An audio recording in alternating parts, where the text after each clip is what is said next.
감사합니다. 오늘 하나님께서 우리에게 주시는 말씀은 시편 19편 말씀입니다. 시편 19편 1절에서 14절까지 말씀 우리 함께 한 목소리로 봉독하겠습니다. IORC 88면에 있습니다. 시편 19편 1절에서 14절까지 말씀 우리 함께 봉독하겠습니다. 이것은 하나님의 말씀입니다. 하늘이 하나님의 영광을 선포하고 궁창이 그의 손으로 하신 일을 나타내는도다. 날은 날에게 말하고 밤은 밤에게 지식을 전하니 언어도 없고 말씀도 없으며 들리는 소리도 없으나 그의 소리가 온 땅에 통하고 그의 말씀이 세상 끝까지 이르도다. 하나님이 해를 위하여 하늘의 장막을 베푸셨도다. 해는 그의 신방에서 나오는 신랑과 같고 그의 길을 달리기 기뻐하는 장사 같아서 하늘 이 끝에서 나와서 하늘 저 끝까지 운행하며 그의 열기에서 피할 자가 없도다. 여호와의 율법은 완전하여 영혼을 소성시키심, 여호와의 증거는 확실하여 우둔한 자를 지혜롭게 하며 여호와의 교훈은 정직하여 마음을 기쁘게 하고 여호와의 계명은 순결하여 눈을 밝게 하시도다. 여호와를 경외하는 도는 정결하여 영원까지 이르고 여호와의 법도 진실하여 다 의로우니 금 곧 많은 순금보다 더 사모할 것이며 꿀과 송이꿀보다 더 달도다. 또 주의 종이 이것으로 경고를 받고 이것을 지킴으로 상이 크니이다. 자기 허물을 능히 깨달을 자 누구리요? 나를 숨은 허물에서 벗어나게 하소서. 또 주의 종에게 고의로 죄를 짓지 말게 하사 그 죄가 나를 주장하지 못하게 하소서. 그리하면 내가 정직하여 큰 죄가에서 벗어나겠나이다. 나의 반석이시요 나의 구속자이신 여호와여, 내 입의 말과 마음의 묵상이 주 앞에 연락되기를 원하나이다. 아멘. 창조세계와 하나님 말씀이라는 제목으로 말씀을 나누겠습니다.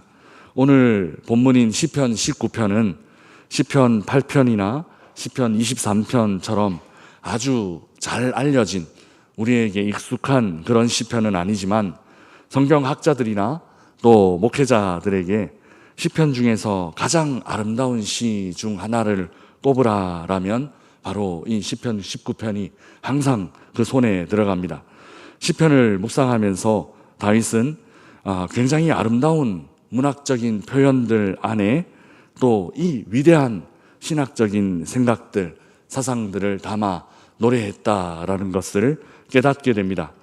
이 시는 창조의 섭리로 시작해서 구원의 은총으로 마무리됩니다. 창조주와 피조물이 어떻게 서로 연결될 수 있는지, 그 큰 간격과 격차를 어떻게 좁힐 수 있는지, 정확하게는 창조주가 피조물들 안에서 그리고 피조물들을 향해서 어떻게 말을 걸어오시고 이를 통해 어떻게 자신을 나타내시는지, 그리고 그 피조물들은 어떻게 그 창조주 하나님을 향해 다가갈 수 있는지 놀라운 하나님의 말씀을 담고 있습니다. 시편 19편을 묵상하면 묵상할수록 굉장히 깊은 울림을 가진 감탄스러울 정도로 아름다운 노래이고 또 찬양이구나 하는 것을 깨닫게 됩니다. 오늘 이 시편은 크게 세 부분으로 나누어 볼 수 있습니다. 먼저 첫 번째 단락은 1절에서 6절까지입니다. 이 단락은 하나님의 창조와 관련이 되는데요, 말씀 없이 말씀하시는 하나님, 이렇게 제목을 붙여볼 수 있겠습니다. 그리고 두 번째 단락은 7절에서 10절 말씀인데요, 이 단락에서는 하나님의 말씀, 즉 율법을 찬양하는데 말씀으로 말씀하시는 하나님, 이렇게 단락 제목을 붙여볼 수 있겠습니다.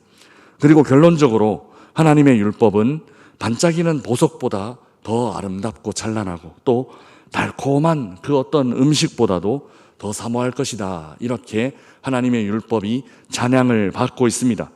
마지막 단락은 11절에서 14절입니다. 이 단락에서는 하나님을 향한 기도자의 목소리와 마음의 소리가 나타납니다. 우주 만물 안에서 말씀 없이 말씀하시는 하나님 만나고 또 말씀을 통해 말씀하시는 하나님 만나며 기도자는 이제 기도자 자신의 소망을 노래로, 기도로 표현하고 있습니다. 위대한 창조와 그 놀라운 말씀 앞에서 너무 초라해 보이고 또 너무 보잘것없어 보이는 자기 자신을 발견하고 이 작고 작은 나 자신이 하나님과 연결되기를 바라는 그 간절한 소망과 기도가 전체 시를 마무리하고 있다라는 것이죠.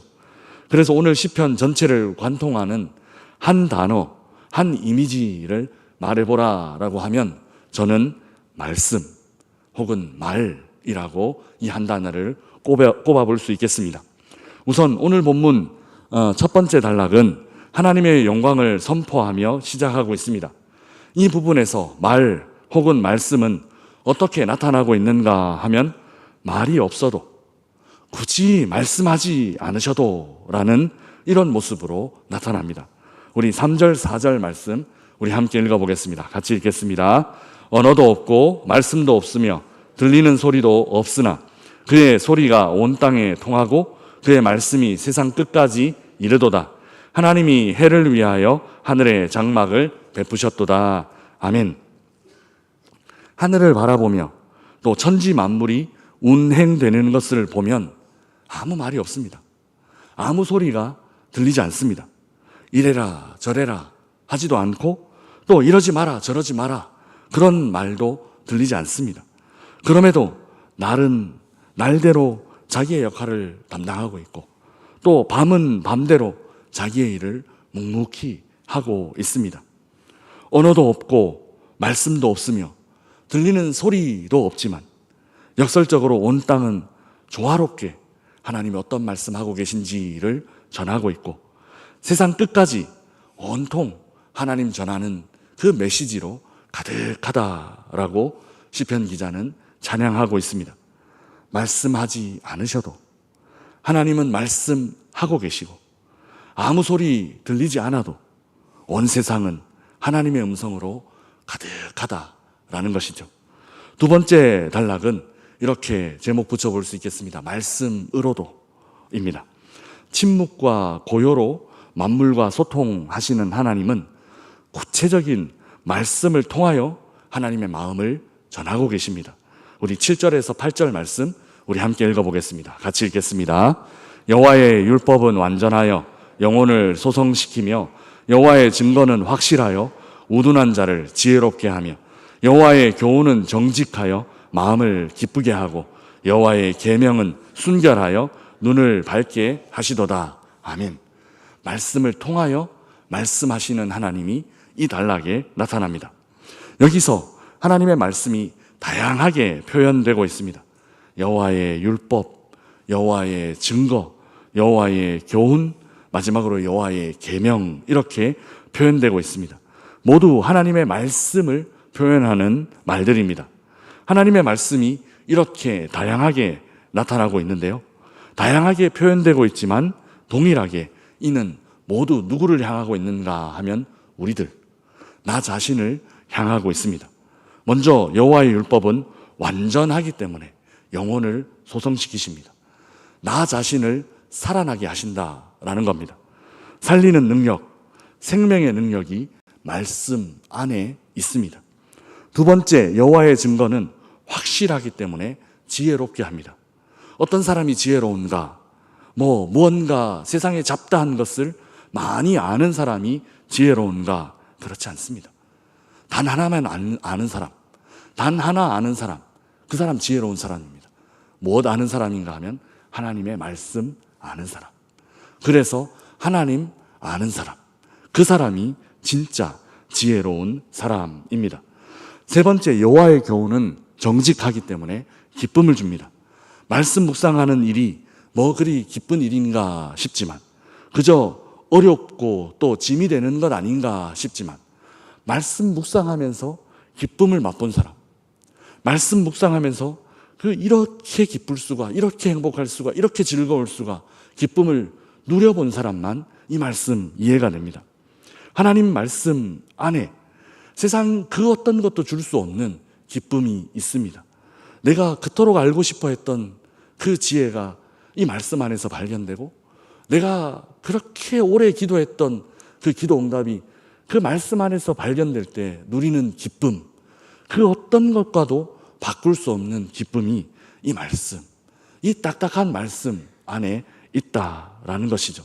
세상에 가장 기쁜 일, 저는 이렇게 말합니다. 하나님 말씀 묵상하는 일, 이보다 기쁜 일은 없다라는 겁니다. 마지막으로 여호와의 계명은 순결하기 때문에 눈을 밝게 하십니다. 세상에는 눈이 있어도 보지 못하는 사람들이 참 많이 있습니다. 어떻게 이 정도밖에 보지 못하나? 어떻게 이걸 깨닫지 못하나? 하나님이 이렇게 많이 보여주셨는데, 하나님이 이렇게 강력하게 보여주셨는데 어떻게 이걸 보지 못하나 싶은 순간들이 참 많이 있습니다. 하나님의 말씀 안에 제대로 볼 수 있는 빛이 있습니다. 말씀은 이렇게 우리를 위해 나 자신에게 필요한 것을 전하여 주고 있다라는 것이죠. 우리 9절에서 10절 말씀도 우리 함께 읽어보겠습니다. 같이 읽겠습니다. 여호와를 경외하는 도는 정결하여 영원까지 이르고 여호와의 법도 진실하여 다 의로우니 금 곧 많은 순금보다 더 사모할 것이며 꿀과 송이꿀보다 더 달도다. 아멘. 여호와의 법과 도가 시인에게 어떻게 다가왔는가 하면 사람들이 가지려고 하고 취하려고 갈망하는 그 어떤 것들보다도 더 갈망할 만한 것이다 라고 그렇게 노래하고 있습니다. 그래서 뭐로 비유되는가 하면 보석과 꿀로 비유됩니다. 사람들은 보석 취하고 싶어 합니다. 그리고 꿀, 그 이전에 고대에 단맛 내는 게 없었던 그 시대에 꿀, 그거 한 번 찍어서 한 방울 먹는 것, 그게 아마 꿈이었을 겁니다. 보석을 취하려는 갈망, 꿀처럼 단 것에 땡기는, 먹고 싶어하는 그 본능적인 욕구, 시인에게 하나님의 말씀은 이런 것들을 능가할 정도로 취하고 싶은 것, 갈망하는 것, 또 추구하는 것이다 라고 그렇게 말씀에 대해서 찬양하고 있습니다. 말씀은 이런 것입니다. 마지막으로 이제 시인은 자기 자신을 돌아봅니다. 그 광활한 우주 만물을 바라보며 또 하나님 말씀 앞에 서서 초라하고 보잘것없는 작고 작은 나 자신을 깨닫게 된 것입니다. 그리고 자신의 입의 말과 마음의 묵상이 하나님과 연결되기를, 하나님께 닿기를, 하나님 마음을 움직이기를 그렇게 기도하고 또 소망하고 있다는 것입니다. 우리 14절 말씀 함께 읽어보겠습니다. 같이 읽겠습니다. 나의 반석이시여 나의 구속자이신 여호와여, 내 입의 말과 마음의 묵상이 주님 앞에 연락되기를 원하나이다. 아멘. 여기 마음의 묵상이라고 번역된 단어는 이미 성경 각주에 남겨두었듯이 작은 소리로 읊조린다라는 그런 의미로도 번역될 수 있습니다. 시인은 이제 기도하고 있습니다. 내 입의 말과 마음의 이 읊조림이 하나님 앞에 이르기를, 하나님께 닿기를, 하나님 마음에 들기를 그렇게 기도하고 있습니다. 우리 성도님들 이 새벽에 나와서 하나님 앞에 기도하는 것들, 묵상하며 마음으로 읊조리는 것들이 하나님께 닿게 되시기를 주님의 이름으로 축복합니다. 연약하고 보잘것없는 피조물의 유일한 소망, 그 소망이 바로 이것입니다. 창조주와 연결되는 것, 하나님께서 그 목소리 들어주시고 하나님께서 그 마음 알아주시는 것, 온 우주 만물 안에 가득한 그 하나님의 영광을 고백하며 올려드린 찬양은 이제 작고 연약한 한 피조물에 불과한 인간 안에서 조용한 목소리로 그 간절한 소망을 품어내고 있다라는 것입니다. 사랑하는 명산의 가족 여러분, 굳이 말씀하지 않으셔도, 전혀 아무 소리 들리지 않아도 온 우주 만물은 이미 우리 주의 음성으로 가득한 줄 믿습니다. 그러나 하나님은 우리 인간이라는 피조물들을 위해서, 나 자신을 위해서 특별히 율법과 이 기록된 말씀을 허락해 주셨습니다. 그 말씀 안에 무엇이 있는가 하면 그 말씀 안에 생명이 있고, 그 말씀 안에 지혜가 있고, 그 말씀 안에 기쁨이 있고, 그 말씀 안에 인생의 이 어두운 길을 비추는 빛이 있습니다. 사람들이 추구하고 갈망하고 쫓아가는 것, 다 이 말씀 안에 있다라는 겁니다. 그리고 그 말씀은 사람들이 가장 가지고 싶어하는 그 어떤 것들보다 더 가치 있는 것이고, 또 사람들이 추구하는 그 어떤 것들보다 더 매력적인 것, 바로 이 말씀이라는 것입니다. 그렇게 하나님은 아무 소리 없이 자신을 드러내시고 또 율법의 말씀을 통하여 자신을 나타내십니다. 이제 우리가 하나님의 말씀 없으심과 하나님의 말씀 하심에 반응해야 할 차례입니다. 그저 우리 목소리가 하나님께 들려지기를, 그저 우리의 마음의 소리가 하나님께 이르기를, 그렇게 구원에 이르러 우리 자신이 하나님께 이르기를 바라고 또 소망해야 할 것입니다.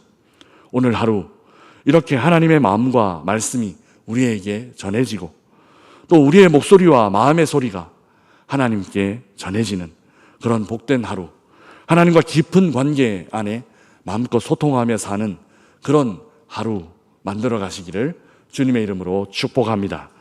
우리 주신 말씀 생각하며 함께 찬양하겠습니다.